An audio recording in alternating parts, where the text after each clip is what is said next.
Vamos todos a cantar. Assalamualaikum warahmatullahi wabarakatuh. Jumpa lagi dengan saya Pak Choi. Kita lanjutkan kuliah perencanaan wilayah pertemuan kedua ya. Kali ini kita akan membahas tentang urgensi atau pentingnya perencanaan wilayah ya. Nah, sebelum itu nanti kita review dulu materi kita yang sebelumnya dan juga worksheet yang sudah Anda kerjakan ya. Oke, ini ya alirannya. Jadi kita kemarin sudah membahas tentang apa itu perencanaan ya, tanpa wilayah ya, belum kita bahas tentang wilayah, tapi baru perencanaan, kemudian feature-feature dari perencanaan, kemudian sifat dasar dari perencanaan, lalu bahwa Islam itu mengajarkan tentang perencanaan wilayah, dan kemudian ada worksheet tentang goal setting atau penyusunan atau penetapan tujuan agar Anda benar-benar hidupnya terencana ya. Oke, itu minggu yang lalu. Baik, ini saya ambil satu contoh saja ya dari kapsul waktu yang ditulis oleh teman Anda ya. Luar biasa ini. Jadi Mbak Avinda ini memimpikan ya pada 20 tahun yang akan datang sudah menjadi istri yang baik, kemudian punya 2 anak, wah ikut KB dong ya, 2 anak cukup, kemudian sudah punya pekerjaan yang bisa membantu keuangan keluarga, kemudian mempunyai tabungan minimal 500 juta, wow, 20 tahun lagi 500 juta itu banyak apa sedikit ya? Ya, kemudian sudah punya bisnis sendiri. Wah, cita-citanya selain kerja juga punya bisnis sendiri. Oke, jadi ini yang dicita-citakan, salah satu contoh ya. Nah, dengan adanya surat ini kepada diri Anda 20 tahun yang akan datang, ini paling tidak ini akan menjadi arah bagi hidup Anda selanjutnya ya. Goal setting Anda. Nah, harapan saya surat ini jangan disobek ya, silakan Anda simpan di tempat yang aman supaya awet sampai 20 tahun lagi ya. Sehingga nanti 20 tahun lagi Anda buka ya, kira-kira sesuai enggak antara Anda yang Anda tuliskan, yang Anda cita-citakan dengan kenyataan di 20 tahun yang akan datang itu. Oke. Bagus, ini sangat spesifik. Begitulah seharusnya tujuan ya, harus spesifik sehingga usahanya bisa sangat terarah gitu ya. Tabungan 500 juta gitu. Ini kan sangat spesifik. Loh Pak, ini kan Tuhan yang menentukan ya, namanya manusia kan boleh ya. Cita-cita ini juga bisa jadi doa, dan Tuhan itu, Allah itu suka kalau kita memohon ya, berdoa kepadanya. Oke, kita ambil satu contoh lagi tentang worksheet rencana kelulusan Anda. Nah, ini rencana jangka menengah ya. Kalau tadi kan jangka panjang 20 tahun ya. Kalau ini saya ingin Anda berlatih membuat perencanaan jangka pendek juga, jangka menengah ya, dalam paling tidak 4 tahun ke depan atau 2 tahun ke depan ya, sampai Anda lulus seperti apa. Ini saya ambil satu contoh saja ya, secara random ya, dari Mas yang namanya sama dengan presiden kita ya, Pak Baharudin Yusuf Habibie ya, rencana skripsiku. Wow, ini ada semboyannya. Semakin keras kamu bekerja untuk sesuatu, semakin besar kamu merasakannya ketika mencapainya. Wow, keren ya. Oke, seperti apa rencana kelulusan Mas Baharudin ini? Ya, tahun September ini ya, berarti tahun ini ya, sampai Januari membaca jurnal-jurnal. Ya, targetnya 1 minggu 1 jurnal. Wah, bagus ini ya, sangat terukur waktunya ya, kegiatannya. Nah, itulah harusnya rencana itu seperti itu ya. Kemudian mencari judul Januari 2022 sampai Februari, wah 1 bulan yang mencari judul. Wah, memang mencari judul skripsi itu ya gampang-gampang susah ya. Seperti menemukan jodoh. Nah, begitu ya. Harus berjudul. Oke, lalu mengajukan judul skripsi Maret 2002, minta pendapat dan masukan dari dosen dan teman, lalu mengajukan proposal ya, April. Oke.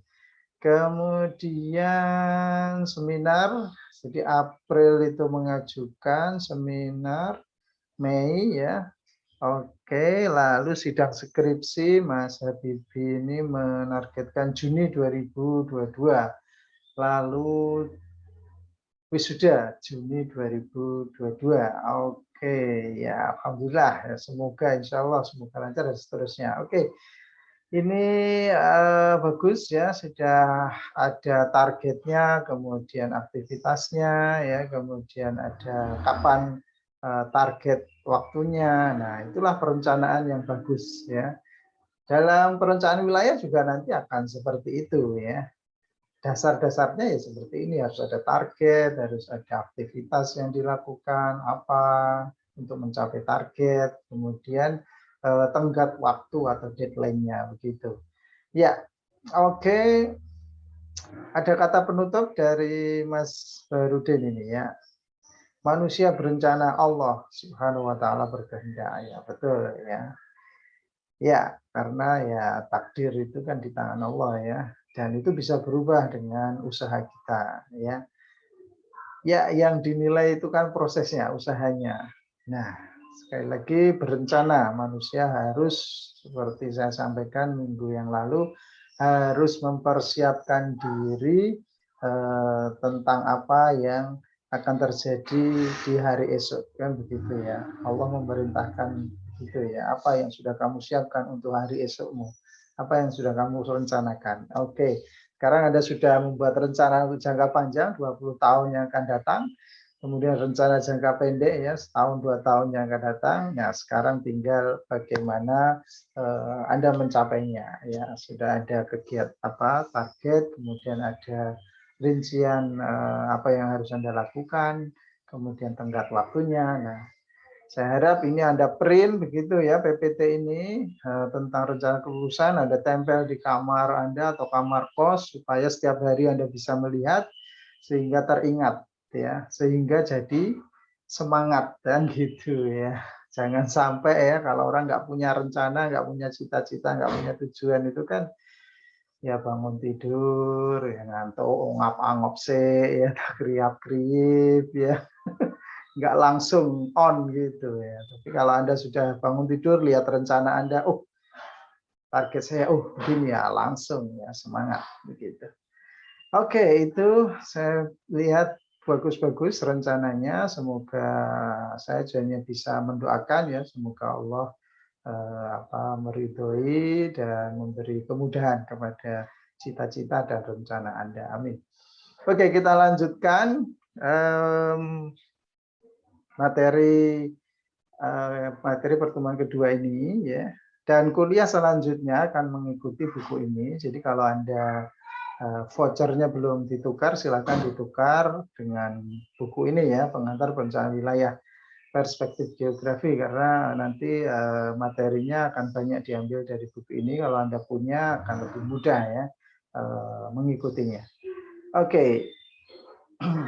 Nah, sekarang kalau kita ke perencanaan wilayah. Kalau kemarin kan hanya perencanaan, sekarang perencanaan dan wilayah. Apa itu perencanaan wilayah? Nah, perencanaan wilayah adalah rencana penempatan secara efisien kegiatan penggunaan lahan, infrastruktur, dan pertumbuhan permukiman di area yang lebih luas dari sebuah kota. Jadi perencanaan wilayah beda dengan perencanaan kota. Kalau perencanaan kota hanya skopnya satu kota atau kabupaten. Kalau perencanaan wilayah itu lebih luas lagi. Bahkan bisa satu kawasan begitu, misalnya Suko Wonosraten ya, Solo Raya, atau Semarang Raya, atau Bandung Raya, atau bahkan Jawa ya, atau bahkan Indonesia Barat, Indonesia bagian barat, Indonesia bagian timur, atau bahkan seluruh Indonesia. Itu perencanaan wilayah skopnya bisa sangat luas, lebih luas dari sebuah kota begitu ya. Dan apa yang dilakukannya ini penempatan secara efisien, ini kata kuncinya. Nah, apa itu efisien? Efisien berbeda dengan efektif kan begitu ya. Kalau efisien itu berarti apa? Tepat guna ya, sehingga hemat sumber daya, hemat biaya, hemat tenaga, hemat waktu begitu. Karena dia tepat guna begitu. Do the thing secara right. Gitu. Nah, oke, itu jadi perencanaan wilayah lebih fokus kepada efisien dibanding efektif. Ya, kalau efektif kan tepat sasaran itu ya, cepat, hemat waktu. Gitu. Misalnya Anda minum obat, pusing, misalnya minum obat 1 atau 5 menit pusingnya hilang, lah itu berarti obat yang efektif, gitu ya, langsung sasarannya langsung bisa dicapai. Gitu. Tapi kalau obatnya mahal, nah itu tidak efisien kan begitu ya. Jadi perencanaan wilayah perlu efisien. Nah, kata lain dari perencanaan wilayah adalah merupakan ilmu tentang penempatan yang efisien. Nah, begitu ya.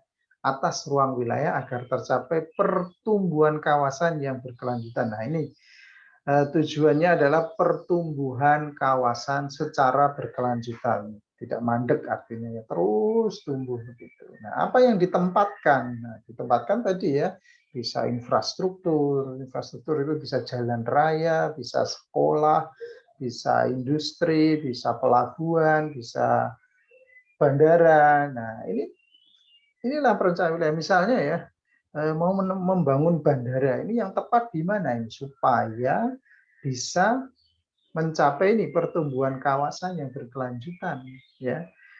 Misalnya menempatkan bandara kemarin ya yang terbaru di Jogja itu bandara New International Yogyakarta Airport ya. New Yogyakarta International Airport. NIA.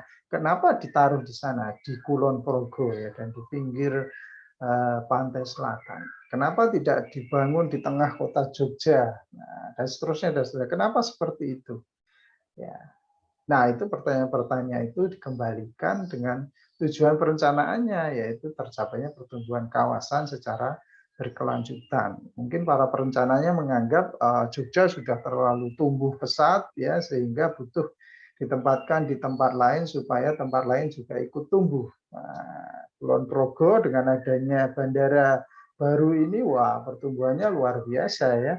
Hotel jadi ada yang bangun, jalannya jadi lebih ya halus, kemudian ada dibangun jaringan kereta api bandara dan macam-macam ya, infrastruktur semuanya jadi ikut di sana sehingga mencapai pertumbuhan kawasan. Dan kenapa di situ ya, ini alasannya sekali lagi ya efisiensi ya. Mungkin biaya ya, terkait biaya karena efisien itu kan terkait hemat sumber daya ya. Misalnya kalau di Jakarta harga lahan mahal dan seterusnya ya, kemudian di Kulon Progo lebih murah dan seterusnya, kemudian dan seterusnya, sehingga pilihannya para perencana itu menempatkan bandara baru itu di daerah Kulon Progo, begitu ya.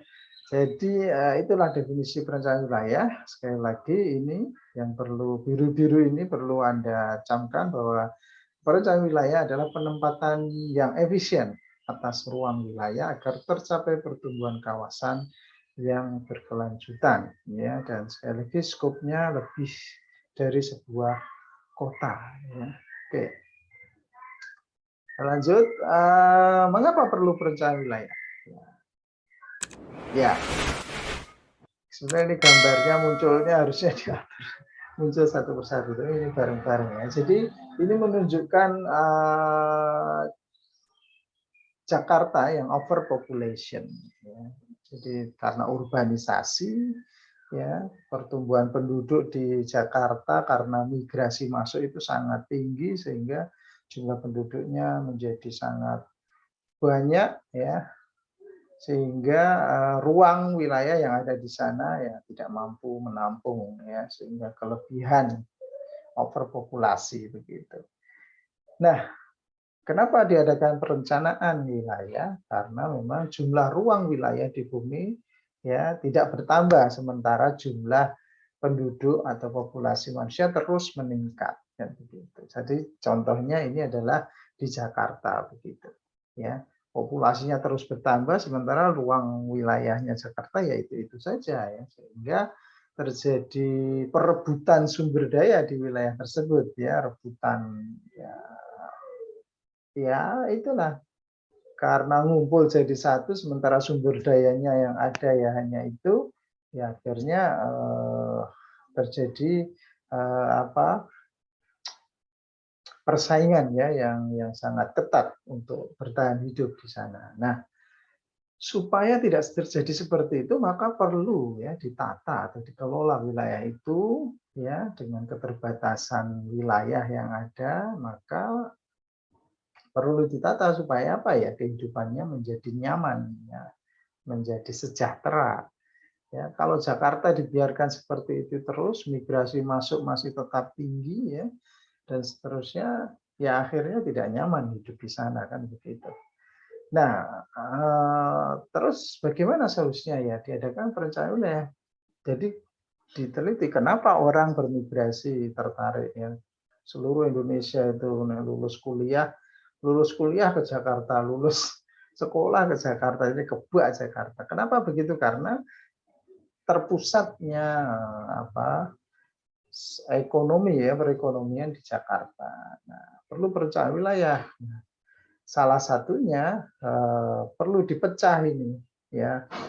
Gulanya itu jangan ditaruh di Jakarta terus. Nah, perlu gula-gula itu juga ditaruh di kota-kota lain. Supaya apa? Supaya semut-semut ya penduduk itu ya semut tidak ngumpul saja di Jakarta, tapi pindah ke tempat-tempat lain. Gula itu bisa berupa ya pekerjaan, ya industri yang membuka lapangan kerja, ya dan seterusnya dan seterusnya. Termasuk juga pusat-pusat ekonomi ya dan pemerintahan dan ada yang menengarai bahwa pemindahan ibu kota ke Kalimantan ya itu juga dalam rangka perencanaan wilayah ini supaya tidak terjadi penumpukan penduduk di Jawa saja ya, tidak terjadi penumpukan sumber daya, tidak terjadi penumpukan infrastruktur, pembangunan infrastruktur hanya di Jawa, tapi juga di luar Jawa sehingga terjadi itu di pengembangan pembangunan yang berkesinambungan tidak hanya di satu wilayah saja, tapi menyeluruh seluruh Indonesia. Begitu. Jadi itulah kenapa diperlukan perencanaan wilayah ya, agar manusia bisa hidup dengan lebih sejahtera, ya, lebih aman, damai, begitu, nyaman dan seterusnya. Oke. Nah, ruang lingkup perencanaan wilayah bisa dibagi menjadi dua. Ya.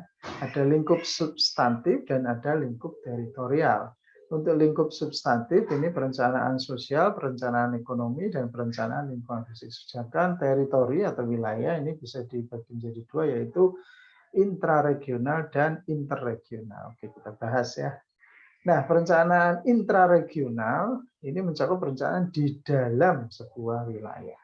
Ya, diarahkan pada alokasi sumber daya di dalam wilayah atau subwilayah itu sendiri. Biasanya ini adalah perencanaan tingkat kota atau kabupaten. Nah, fokusnya adalah keserasian hubungan antar berbagai kegiatan di dalam kota itu sendiri. Ya, itu perencanaan intraregional. Sementara perencanaan interregional, nah Anda harus mulai bisa membedakan ya antara intra dan inter. Cara gampangnya itu kalau internasional itu berarti antar negara. Nah, kalau interregional berarti antar wilayah, kan begitu gampangnya. Nah, perencanaan interregional ini melengkapi perencanaan antar wilayah. Jadi tidak hanya satu kota kabupaten saja, tetapi antar kota kabupaten. Ya, alokasinya pun alokasi transportasi, ekonomi, sosial itu antar wilayah gitu. Nah, ini mencakup keseluruhan wilayah baik perkotaan maupun pedesaan. Satu kota dengan kota yang lain, ya. Itu. Maka perencanaannya biasanya ya skopnya bukan administratif satu kota, ya, tapi antar wilayah. Misalnya ada Suko-Suko Wonosraten, itu direncanakan seperti apa. Nah, itu interregional. Ya. Fokus utamanya adalah menciptakan hubungan serasi antara kota dengan hinterland. Hinterland itu apa ya, daerah penyangga ya hinterlandnya. Kalau Solo, daerah penyangganya mana? Ya betul, Solo itu daerah penyangganya ya kabupaten di sekitar Solo. Ada Sukoharjo yang mensuplai beras ya banyak, mensuplai tenaga kerja ke Solo juga.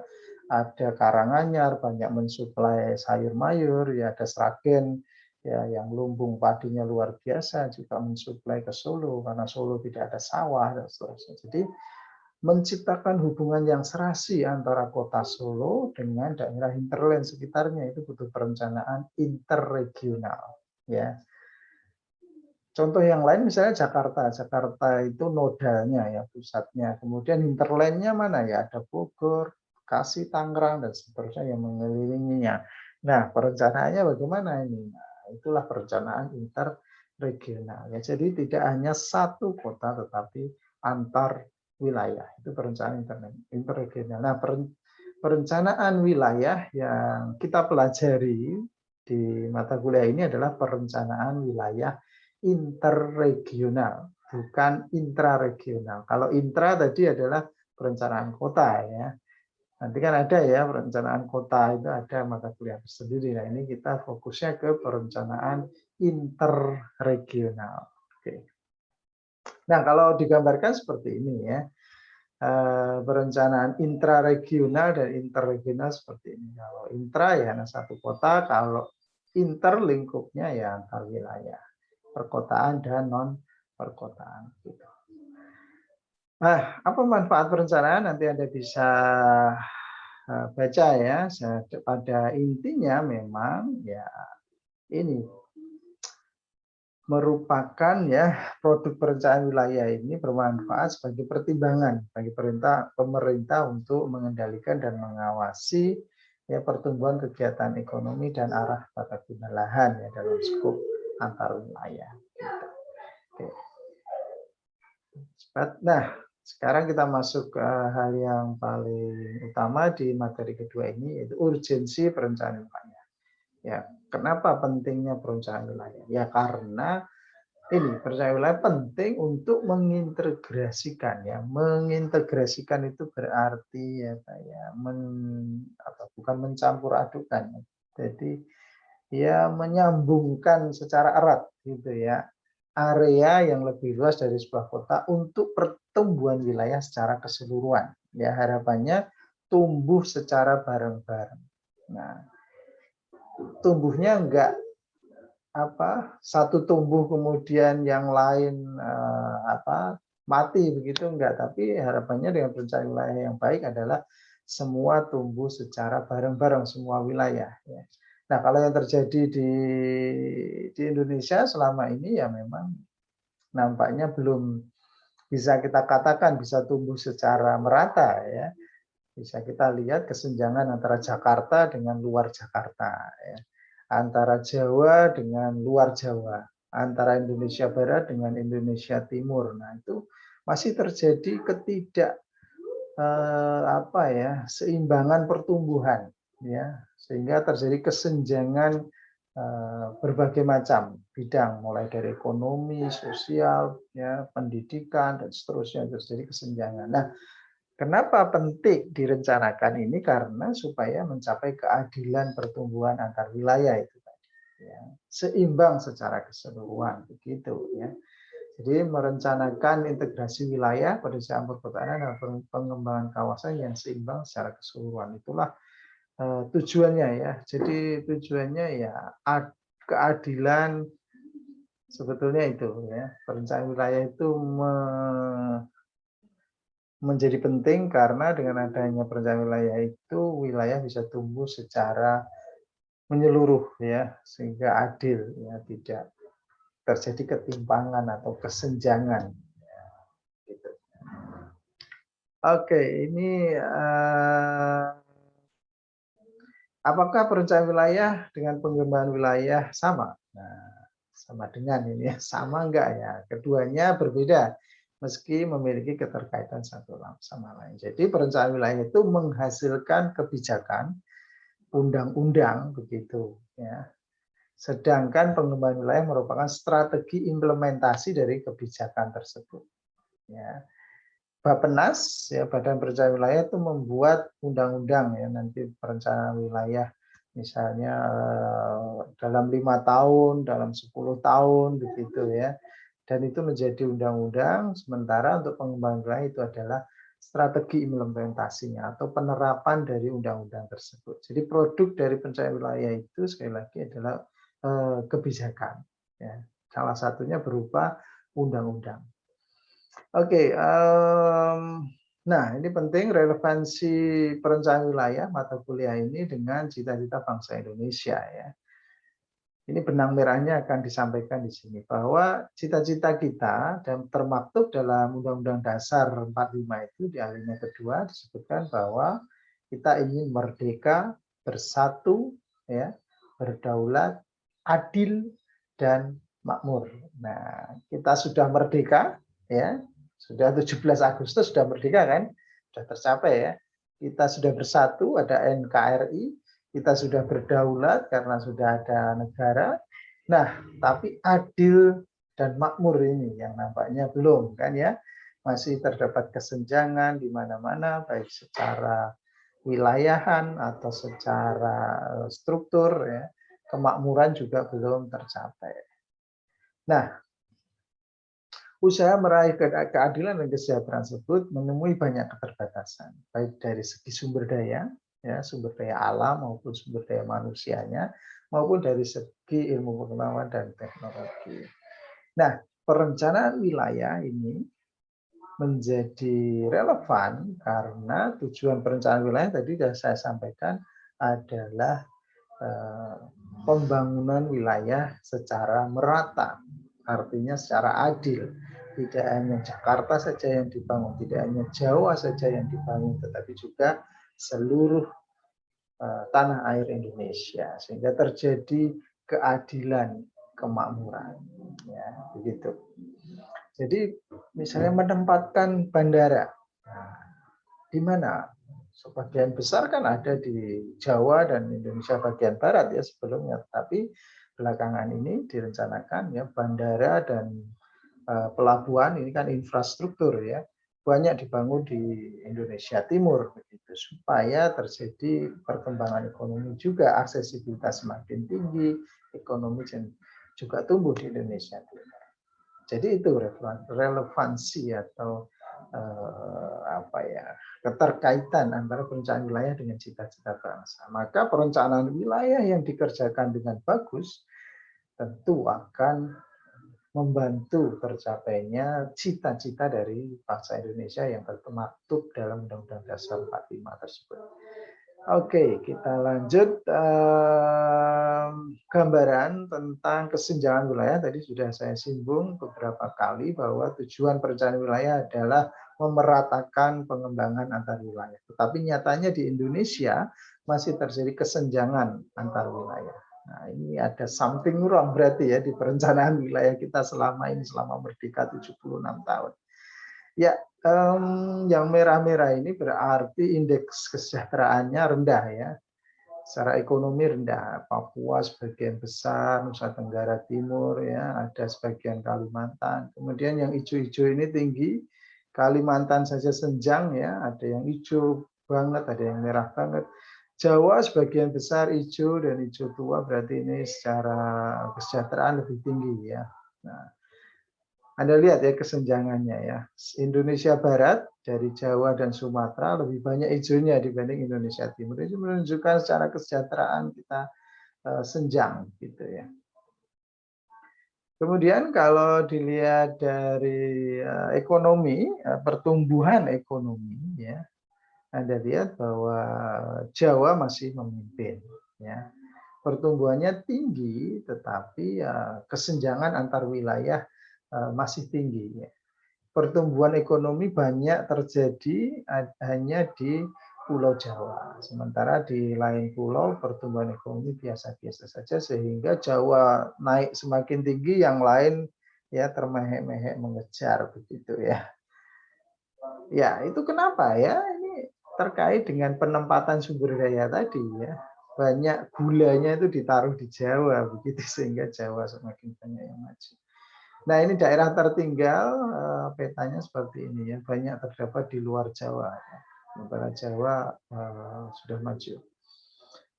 Nah, ini menjadi pengantar diskusi kita bahwa sudah 76 tahun Indonesia merdeka, tapi kesenjangan pembangunan masih menganga begitu lebar.